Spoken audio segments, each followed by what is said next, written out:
বন্ধুগণ, আজকে আমি ছানা ছাড়াই ছানার জিলিপি বানিয়ে আপনাদেরকে দেখাবো। এই জিলিপি একবার যদি বানিয়ে খান তাহলে ছানার জিলিপি থেকে কোনো অংশে কম নয়। স্বাদ একেবারে দ্বিগুণ আর মুখে দেওয়ার সাথে সাথেই মিলিয়ে যাবে। নরম তুলতুলে রসালো এই জিলিপি একবার বানিয়ে দেখার জন্য অনুরোধ রইল।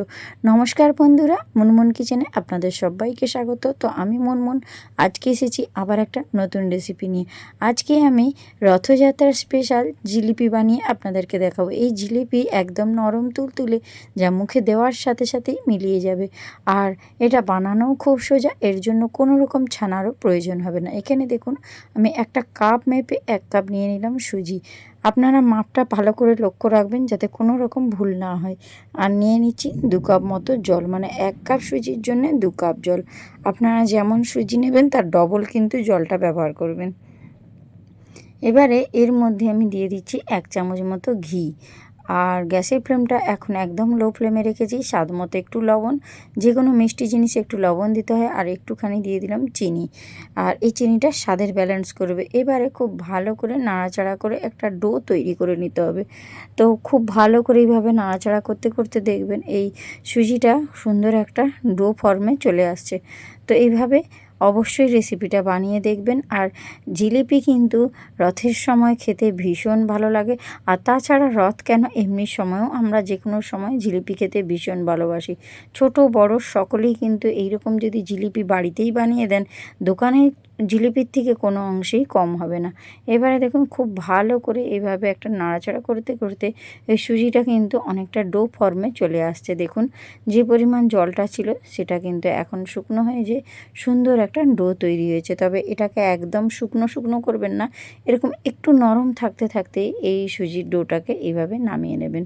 দেখুন, একটা সুন্দর ডো আমার তৈরি হয়ে গিয়েছে। এখন আমি গ্যাসের ফ্লেমটা টোটালি বন্ধ করে দিচ্ছি। আর বন্ধ করে দিয়ে এই সুজিটা আমি এখন একটা প্লেটের মধ্যে তুলে নিচ্ছি। কারণ এই সুজিটাকে একটু ঠান্ডা করে নিতে হবে। খুব যে ঠান্ডা করতে হবে তা নয়, যেন একটু গরমও থাকবে আর খুব যেন গরমও না থাকে। তার জন্য একটা প্লেটের মধ্যে তুলে নিয়েছি। আর এখন এটাকে একটা সাইডে রেখে দিচ্ছি।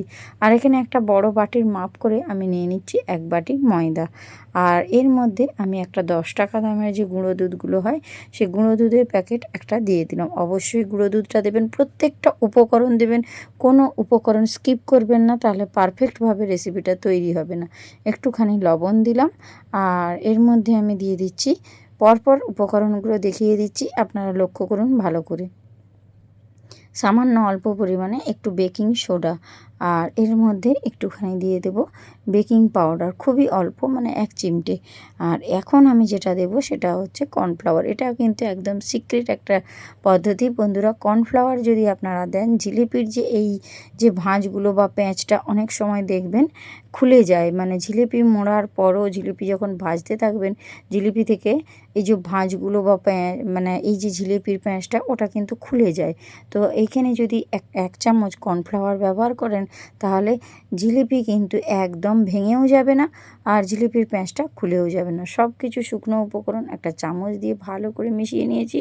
তারপরে এখানে যে সুজিটা আমি তৈরি করে রেখেছিলাম, সুজির ডোটা, সেই সুজির ডোটা এখন ওই ময়দার মধ্যে দিয়ে খুব ভালো করে মেখে নিচ্ছি। কোনো রকম এখন জলও ব্যবহার করবেন না। এইভাবে আগে শুকনো অবস্থায় ময়দার সঙ্গে সুজিটাকে ভালো করে মাখিয়ে নিতে হবে। আর সবটা তো হয়তো পারফেক্টভাবে বলে বোঝানো যাচ্ছে না, আপনারা আমার রেসিপিটা লক্ষ্য রাখুন, তাহলে দেখবেন, বুঝতে পারবেন যে আমি কিভাবে করছি। আর ভিডিওটা কোথাও স্কিপ করবেন না, তাহলে কিন্তু পারফেক্টভাবে জিলিপি তৈরি হবে না। তখন আপনারাই বলবেন যে দিদিভাই কেমন দেখিয়েছেন, যে জিলিপি একদম হলো না। তো এখানে আমি দিয়ে দিচ্ছি 3 চামচের থেকে 4 চামচ মতো টক দই। টক দইটা কিন্তু এখানে অবশ্যই দেবেন। আর টক দইটা দিয়েই কিন্তু আমি এবারে এই সুজি ময়দা এই ডোটা মেখে নেব। দেখছেন দইয়ের পরিমাণটা আমি কতটা দিয়েছি, মানে 4 থেকে 5 চামচ মতো টক দই ব্যবহার করেছি। অবশ্যই টক দইটা দেবেন, এতে করে দেখবেন জিলিপিগুলোর টেস্ট যেমন সুন্দর হয়, একটা জিলিপিও ভেঙেও যাবে না, খুলেও যাবে না। সেটা আপনারা শেষ পর্যন্ত থাকলেই দেখতে পারবেন আর বুঝতেও পারবেন। খুব ভালো করে এবারে ঠেসে ঠেসে এবারে এটাকে মেখে নিতে হবে। আপনারা এখন হয়তো লক্ষ্য করছেন আমি কিন্তু একটু দুধও ব্যবহার করছি না, আর কোনো রকম জলও ব্যবহার করছি না। আমি যে টক দইটা দিয়েছি সেইটা দিয়েই আমি এই ডোটা মেখে নিচ্ছি। এবারে দেখুন খুব সুন্দর করে একটা ডো তৈরি হয়ে গেছে। এখন মনে হচ্ছে যে হাতে লেগে যাচ্ছে বা হাতে জড়িয়ে যাচ্ছে, কিন্তু একটু রেস্টে রাখার পর দেখবেন এটা একদম হাতে লেগেও যাবে না, জড়িয়েও যাবে না। তো ঢাকনা দিয়ে কিছুটা সময় রেস্টে রেখে দিয়েছি। ততক্ষণ আমি একটা চিনির শিরা তৈরি করে নিচ্ছি। এখানে 1 বাটি নিয়ে নিলাম চিনি, 1 বাটি নিয়ে নিয়েছি জল, মানে 1 থেকে 1.5 বাটি জল দিলাম। আর এই চিনির শিরাটা কিন্তু একদম পাতলা হবে, তবেই কিন্তু এই জিলিপির মধ্যে চিনির শিরাটা প্রবেশ করবে। আর একটু দিয়ে দিলাম এলাচের গুঁড়ো, গুঁড়ো করা এলাচ দিলাম। এতে এলাচের ফ্লেভারটা থাকলে স্বাদটা ভীষণ সুন্দর হয়। আর একটা স্প্যাচুলা দিয়ে ভালো করে নাড়াচাড়া করে এখন আমি চিনির শিরাটা তৈরি করে নিচ্ছি। মানে আপনারা একবার হলেও এই জিলিপিটা রথের সময় তৈরি করবেন। আশা করছি আপনাদের জিলিপিও একদম পারফেক্টভাবে তৈরি করবে। আর আমাকে কমেন্ট বক্সে কমেন্ট করতে কিন্তু ভুলবেন না যে কেমন হয়েছিল। তো এবারে দেখুন এরকম নাড়াচাড়া করে আমি কিন্তু চিনির শিরাটা একটু ফুটিয়ে নিচ্ছি। এতে করে শিরাটা পারফেক্টভাবে তৈরি হয়ে গেল। এখন আমি ঢাকনা চাপা দিয়ে এটাকে একটা সাইডে সরিয়ে রেখে দিচ্ছি। তো এটা দেখুন আমি যে ডোটা ঢাকনা দিয়ে রেখে দিয়েছিলাম এখন কিন্তু একটু হাতে লেগে যাচ্ছে না। আমি আপনাদেরকে তখন বলেইছিলাম না যে এটা একটু রেস্টে থাকলে আর হাতে জড়িয়ে যাবে না। এখন আমি একটা বড় কাঁসার থালা নিয়েছি, তো তার মধ্যে একটুখানি অয়েল দিয়ে দিলাম, মানে রান্নার যে সাদা তেল হয় সেই সাদা তেলটা দিয়ে আমি থালার গায়ে এইভাবে বুলিয়ে নিচ্ছি। আর আমি যে ডোটা মেখে রেখেছিলাম ময়দা আর সুজির ডোটা, এখন ওই ডোটা আপনি এই থালার উপর নিয়ে নেব, দিয়ে খুব ভালো করে এখন ঠেসে ঠেসে মেখে নিতে হবে। এই মাখানো যত ভালো হবে জিলিপিগুলো ততটাই নরম হবে, তুলতুলে হবে, মুখে দেওয়ার সাথে সাথেই মিলিয়ে যাবে। খুব ভালো করে এটা ঠেসে ঠেসে ডোটা মেখে নিতে হবে, ঠিক আমি যেভাবে মেখে নিচ্ছি। এই মাখাটার কাছেই কিন্তু অনেক কিছু মিষ্টির পদ্ধতিটা নির্ভর করছে। তার জন্য খুব ভালো করে আগে এই ডোটা মেখে নেবেন, একদম নরম তুলতুলে হবে এই ডোটা। তো এখন দেখুন খুব সুন্দর করে আমার ডোটা মাখা হয়ে গিয়েছে। আর এই ডো থেকে আমি এখন ছোট্ট ছোট্ট করে লেচি কেটে নেব, মানে যখন আমরা লুচি তৈরি করি যেরকম ছোট ছোট লেচি কাটি, ঠিক সেই রকমই আমি ছোট্ট ছোট্ট করে লেচি কেটে নিচ্ছি। আশা করছি রেসিপিটা আমি আপনাদেরকে স্টেপ বাই স্টেপ বোঝাতে পারছি। একবার হলো আপনারা সেইভাবে তৈরি করবেন, তারপর আমাকে কমেন্ট বক্সে কমেন্ট করবেন। অহেতুক ভিডিও না দেখে কেউ কমেন্ট করে যাবেন না। তার জন্য আগে রেসিপি দেখুন, রেসিপি বানান, তারপর কমেন্ট বক্সে এসে কমেন্ট করবেন। এবারে ছোট্ট ছোট্ট করে আমি সব কটাই কেটে নেব, তবে সেটা আমি অফ ক্যামেরাতে, না হলে ভিডিওটা আরও অনেক বড় হয়ে যাবে, তখন আপনারাই দেখতে হয়তো বিরক্তি বোধ হবে। তো তার জন্য দেখুন বাকিগুলো আমি অফ ক্যামেরায় কেটে নিয়েছি। কেটে নিয়ে ফিরে আসছি, দেখুন এখানে ছোট্ট ছোট্ট করে লেচি কাটা হয়ে গিয়েছে। এবারে এখানে একটা আমি কাটিং বোর্ড নিয়েছি, কাটিং বোর্ডে একটুখানি তেল বুলিয়ে নিয়েছিলাম। তারপর একটা লেচিকে এইভাবে নিয়ে হাতের মধ্যে এইভাবে করে আমি যেভাবে ঘষে নিচ্ছি, তাতে করে দেখুন আস্তে আস্তে এটা কিন্তু সরু লম্বা একটা দড়ির মতো তৈরি হবে। আপনারা দেখতে থাকুন, দেখলেই বুঝতে পারবেন। এইভাবে ধরে যদি আপনারা এই কাটিং বোর্ডের উপরে ঘষেন, দেখবেন একটা সরু দড়ির মতো তৈরি হয়েছে। এবারে এর একটা কোণ ধরে এইভাবে কিন্তু আমি জিলিপির প্যাঁচটা মুড়ে নেব। প্রথমে একটা কোণ এইভাবে মুড়ে নেবেন, তারপর এইভাবে ঘুরিয়ে দিলেই দেখুন সুন্দরভাবে জিলিপিটা তৈরি হয়ে যাচ্ছে। আর জিলিপির মুখটা যাতে না খুলে, তার জন্য সেই টিপসটাও আমি আপনাদেরকে দেখিয়ে দিচ্ছি। দেখুন এই যে মুখটা রয়েছে, এই মুখটাকে ঠিক এইখানে দিয়ে এইভাবে চেপে দেবেন। দেখুন এইভাবে করে চেপে দেবেন, তাতে করে জিলিপির এই প্যাঁচটা একদম খুলে যাওয়ার কোনো রকম ভয় থাকবে না। দেখুন একটা তৈরি হয়ে গেল। একই রকমভাবে আমি 3টে মতো আপনাদেরকে তৈরি করে দেখিয়ে দিচ্ছি, যাতে আপনাদের বুঝতে কোনো অংশে অসুবিধে না হয়।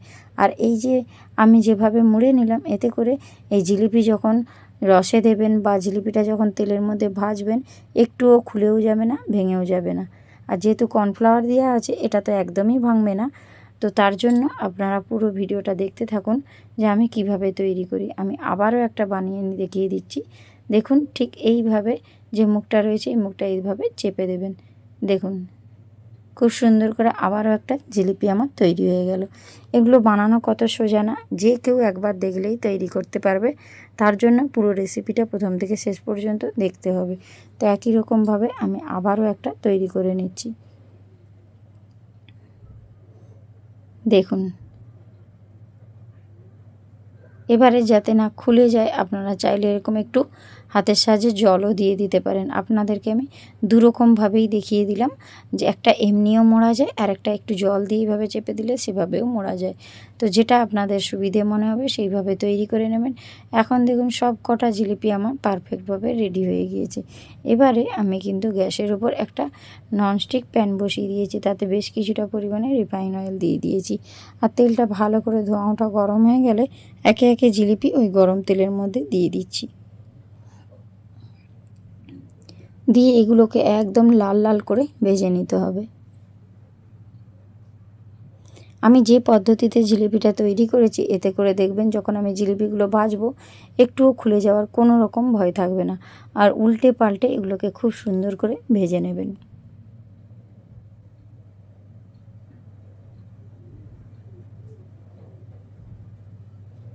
তো দেখুন বন্ধুরা, খুব সুন্দর করে আমি উল্টে পাল্টে লালচে করে ভেজে নেব। একটা সাইড যতক্ষণ না একটু কালার আসছে ততক্ষণ অপর সাইডটা উল্টে দেবেন না। একটা সাইড ভালো করে ভাজা হলে তবেই অপর সাইডটা উল্টে নেবেন। তো এই রকমভাবে দেখুন আমি বাকি সবগুলোই কিন্তু ভেজে নেব। আর আস্তে আস্তে করেই দেখুন উল্টে পাল্টে আমি এগুলো সব ভেজে নিচ্ছি। পর্যায়ে দেখুন সব কটা আমার উল্টে পাল্টে ভাজা হয়ে গিয়েছে।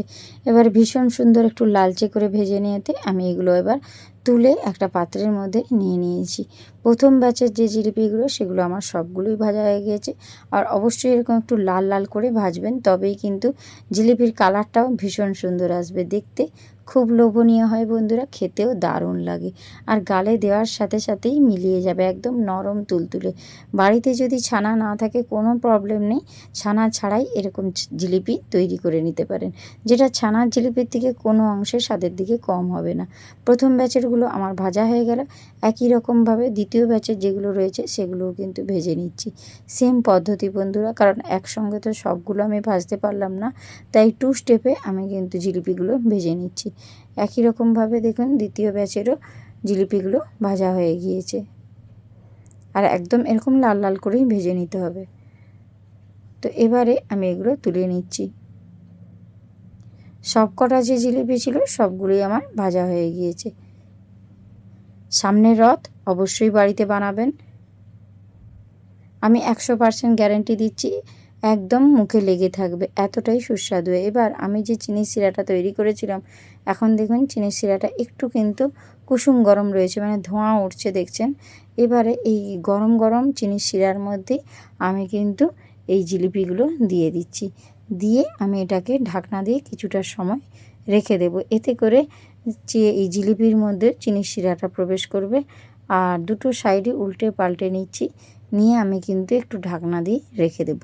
এতে দেখবেন জিলিপিগুলো রসে টইটুম্বুর হবে আর ফুলের ডাবল হয়ে যাবে। তো আজকে আমার এই ছানা ছাড়া চানার জিলিপি কেমন লাগলো জানাতে একদম ভুলবেন না। আপনাদের একটা কমেন্ট আর আপনাদের একটা লাইক আমাকে কিন্তু ভিডিও বানাতে উৎসাহ করে। তো দেখুন বন্ধুরা, প্রত্যেকটি জিলিপি কিন্তু রসে টইটুম্বুর হয়ে গিয়েছে। জিলিপিটা তুলে আপনাদেরকে দেখিয়ে দিচ্ছি, দেখুন কতটা লোভনীয় হয়েছে, একদম ফুলে গিয়েছে। এবারে আমি এগুলোকে একটা প্লেটের মধ্যে তুলে নিচ্ছি। আশা করছি আজকে আমার জিলিপি রেসিপিটা আপনাদের ভালো লাগবে। আর এটা একটা রিকোয়েস্টেড ভিডিও, অনেকেই আমাকে জিলিপি বানানোর জন্য অনুরোধ করেছিলেন। তো আমার কিছুদিন ব্যস্ত থাকার জন্য, আমার শারীরিক অসুস্থতার জন্য আমি কিন্তু এই রেসিপিটা দিতে পারিনি, তবে আমি একটু সুস্থ হয়ে গিয়েছি। এবারে আমি আপনাদেরকে এই জিলিপি বানিয়ে দেখিয়ে দিলাম। তো অবশ্যই আপনারা যে সমস্ত দাদাভাই দিদিভাইরা আমাকে বলেছিলেন, তারা কমেন্ট বক্সে জানাতে ভুলবেন না যে জিলিপিটা কেমন হয়েছে। এখন দেখুন আমি একটা প্লেটের মধ্যে সাজিয়ে নিয়েছি, দেখতে যেমন সুন্দর হয়েছে খেতে কিন্তু ততটাই সুন্দর হয়েছিল। তো এবারে দেখুন কালারটা কতটা সুন্দর হয়েছে, আমি কেটে অবশ্যই আপনাদেরকে দেখিয়ে দেব, তার জন্য সঙ্গে থাকুন। আর ভিডিও স্কিপ করে দেখবেন না, তাহলে কিন্তু ভিডিওর মূল অংশ বাদ চলে গেলে রেসিপি পারফেক্টভাবে একদম তৈরি হবে না। বিশেষ করে জিলিপি বা মিষ্টি যে কোনো রেসিপি ফুল রেসিপি দেখলে তবেই পারফেক্টভাবে তৈরি করা যায়। তো দেখুন বন্ধুরা কতটা নরম হয়েছে, আমি কিন্তু হাতের সাহায্যে কেটেও আপনাদেরকে দেখিয়ে দিলাম। তো আজ আসি বন্ধুরা, টাটা, বাই বাই।